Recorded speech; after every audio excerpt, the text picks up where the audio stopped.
Fuego here. This is a Rapido Fuego review. It's how I classify my out-of-theater reaction stuff, and that's because I just saw the third film from Julia Ducournau. I know I'm butchering her name. She is a French writer-director who both of her previous films got a lot of acclaim and esteem. Her first film, Raw, I thought was significantly more entertaining as far as, a genre cannibal, but also like coming of age sort of story about this teenage girl. And then Titan, about someone having relations with a vehicle and everything. That movie was just, it felt more deliberately ridiculous and just almost like trying to be shocking more so than actually serving the narrative. But Alpha is her third film, also being distributed here in the United States by Neon. And so, from a storytelling standpoint, this is a film that, from the best of my understanding, has been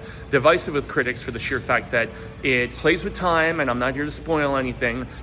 So it definitely takes some liberties with its structuring. The performances are exceptional, though, especially when it's exploring our title character of Alpha, who is a teenage girl. I think she's like 13, 14, something like that. But, the good thing about actually being that age, or at least that's the age that this actress is supposed to be portraying, is that she looks like she is of that age. I mean, I can't even count on the, however many hands, just the extent of when you see like 20 something or people pushing 30 playing like, these like teenage high school students or whatever. And her performance is tremendous. And then you have her uncle Amin, that the movie essentially starts out with a younger version of Alpha having some interactions with him. And you can tell that he has some issues with drug addiction based on some of the like tracking marks and stuff on his arm that she's like doing some.